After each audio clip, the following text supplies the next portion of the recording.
चालेल ना? पूर्ण म्हणायचं. त्यामुळे बंधू आणि भगिनी, ही गल्लीतली निवडणूक नाही, ही दिल्लीतली निवडणूक और इस देश की बागडोर किसके हाथ में सौंपनी है ये तय करने वाली ये चुनाव है। और इसलिए हमें ये जानना है और हमें ये पहचानना है कि हमें विकास चाहिए या हमें विनाश चाहिए। विकास चाहिए तो हमें मोदी जी के हाथों को मजबूत करना कर रहे हैं ना, कहाँ जा रहे उधर? और जो ये चुनाव चल रहा है वो क्या जा रहे हो? अब मैंने सिर्फ इतना ही कहा, गड़बड़ करते रहते हो शुरू के। इस बार सारे कहते हैं, अब की बार कहते हैं 400 पार, फिर एक बार कहते हैं मोदी सरकार। मैं महाराष्ट्र की अब तक 30 लोकसभाओं में जा चुकी हूँ। कुठल्या शेवड्या पोळाला पण जर विचारा तर तो ही तुम्हाला हेच सांगेल, अब की बार तो भैया वो कहते हैं 400 पार। तो ये कैसे हुआ? ये एक दिन में नहीं हुआ। मुझे आप सभी को बहुत बड़ी संख्या में मेरी बहनें बैठी और मेरे भाई भी बैठे, मुझे आप सभी से कहना है कि आज जो हमें ये मंच उपलब्ध हुआ है, जोस्ना आप हो या डिम्पल आप हो या महापौर बनी हो, यहाँ पे बहुत सारी महिलाएं भी हैं जो नगर सेवक बनी है। हमारे ऊपर अगर सबसे ज्यादा किसी का उपकार है तो वो है महामानव डॉक्टर बाबा साहब आम्बेडकर जी। अगर वो ना होते तो हमें कोई नहीं पूछता। 1950 में उन्होंने ये तय किया कि इस देश की मातृशक्ति को मतदान करने का अधिकार मिलना चाहिए, इन्हें मुख्य प्रभाव में लाना चाहिए। और इसीलिए आज ये सारे हमारे भाई हमें पूछते हैं, ये बिल्कुल नकारा नहीं जा सकता। इसके बाद अगर हमारी शक्ति बाबा साहब के बाद अगर किसने जानी और पहचानी है तो उनका नाम है प्रधानमंत्री नरेंद्र मोदी जी। जब वो 2014 में प्रधानमंत्री बने, भाइयों आपके घर की इज्जत, हमारे घर की इज्जत होती है हमारी बहन, हमारी बेटी, हमारे बहू, हमारी माँ। और घर की ये जो मातृशक्ति थी, ये सुबह में डब्बा लेके रास्ते में बैठती थी, क्योंकि हमारे लिए संडास नहीं थे, टॉयलेट नहीं थे। मोदी जी ने देखा कि 2014 में प्रधानमंत्री बनने के बाद इस देश की मेरी माँ, मेरी बहन, इनके लिए शौचालय नहीं है। और ये सिर्फ आपके घर की इज्जत नहीं है, ये माँ और बहनें मेरे देश की इज्जत है। और मेरे देश की इज्जत रास्ते पे नहीं जाएगी, ये सोचने वाला पहला प्रधानमंत्री जिनका नाम नरेंद्र मोदी है। और आने के बाद अगर पहला कोई काम किया तो आज इस देश में 11 करोड़ शौचालय बनाए। और शौचालय को नाम भी क्या दिया है? इज्जत घर। बहुत सारे काम किए, जहां लड़की का जन्म दर कम था उसे बढ़ाने का काम किया।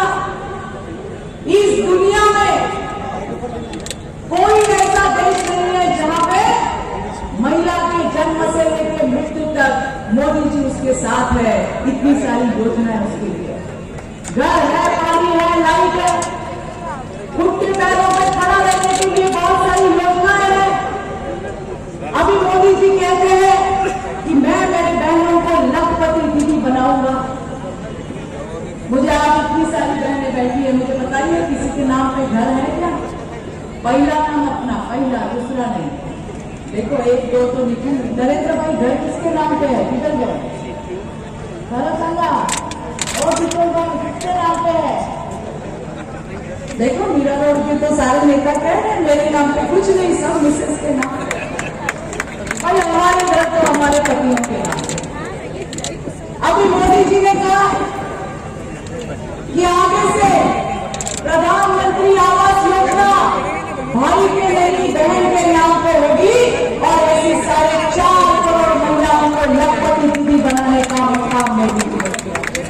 अपने पैरों पे खड़े रहने के लिए प्रधानमंत्री स्वनिधि जैसी योजना, मुद्रा लोन, स्टैंडअप लोन, ऐसे बहुत सारे लोग थे।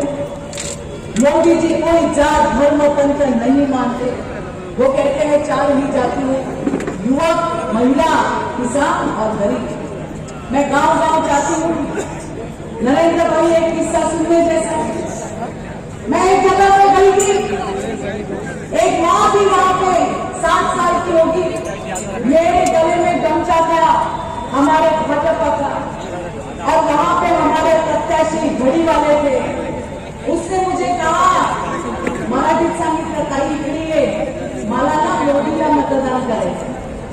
मला कमळाला मतदान करायचंय. मी म्हटलं ताई इथं कमळ नाहीये, इथं घड्याळ आहे. ती म्हणली घड्याळाचं बटन दाबल्यावर मेरे मोदी को मतदान जाएगा क्या? मैंने कहा हाँ बिल्कुल जाएगा, ये हमारी महायुति है. फिर मैंने भी उसे पूछा कि क्यों देना है आपको मोदी को मतदान?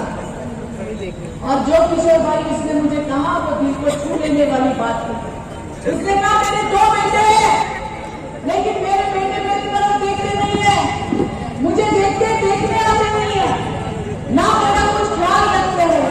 लेकिन मेरा एक बेटा दिल्ली में बैठा है जो मुझे हर महीने अनाज भेजता है, मुझे किसी के सामने हाथ फैलाने नहीं देता. वो मेरा बेटा नरेंद्र मोदी है, इसलिए मुझे मोदी को वोट देना है. ऐसी हजारों नाताई अपनी भारत में है.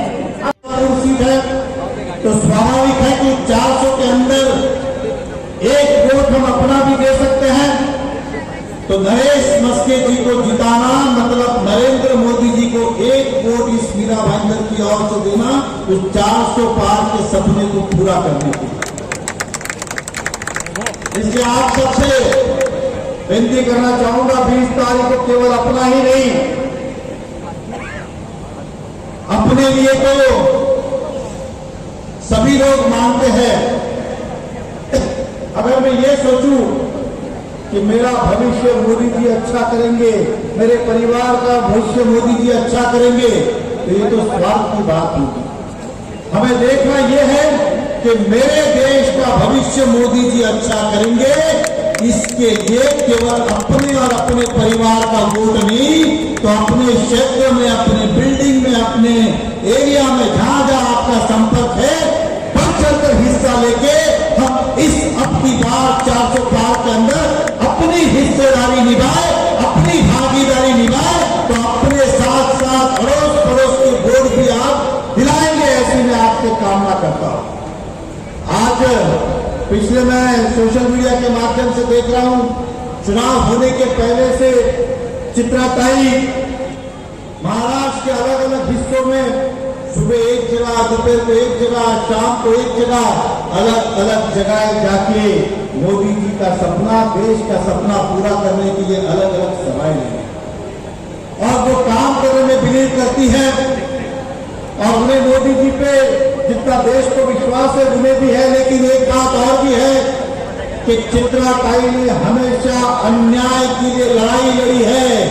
महिलाओं के ऊपर, बच्चों के ऊपर, छोटी से छोटी, बड़ी से बड़ी अगर कोई समस्या आती है तो वो किसी का इंतजार नहीं करती, बिगड़ बुलाए उनकी सहयोग के लिए पहुंच जाती है. ये उनकी सबसे बड़ी खासियत है. और आज हमारे बीच में आई है, हम सबको संबोधित करेंगे. मुझसे बहुत ज्यादा अनुभवी है, वो आपको मुझसे ज्यादा बताएंगे. लेकिन आपसे मैं इतना ही कहना चाहता हूं, नरेंद्र मोदी जी लंबी पारी खेलने आए हैं. वो 2020 खेलने नहीं आए हैं, वो टेस्ट मैच खेल रहे हैं. और यकीन मानिए टेस्ट मैच के अंदर भी वो हमेशा नॉट आउट ही रहेंगे. इसलिए आप सबसे विनती है कि अगर हमें लगता है कि हमारा देश का भविष्य और उज्जवल बने, जो मोदी जी का सपना है, हमारी तीसरी आर्थिक देश की प्रगति हो, इस तीसरी आर्थिक व्यवस्था, हमारी तीसरे आर्थिक व्यवस्था में हम आए 5वें नंबर से, तो हम सबको ये करना होगा. बहुत बार अधिकतर व्यक्ति सोचता है क्या फर्क पड़ता है, हमें 7वें में है कि 10वें में है कि दूसरे में. आपको कहना चाहता हूं, जब देश प्रगति करता है, देश तरक्की करता है, तो आम आदमी तक उसका फायदा पहुंचता है, आम व्यक्ति तक उसका फायदा पहुंचता है. चाहे वो मेरा रिक्शा चलाने वाला भाई हो, चाहे फेरी वाला हो, चाहे सामान्य गृहिणी हो, या फिर और कोई छोटा बड़ा व्यापार करने वाला व्यक्ति हो, हरेक को उसका फायदा होता है जब देश प्रगति करता है. जब देश प्रगति करेगा तो आमदनी भी बढ़ेगी और तरक्की भी होगी. नौकरी वाले को पगार में उन्नति होगी, व्यापार वाले को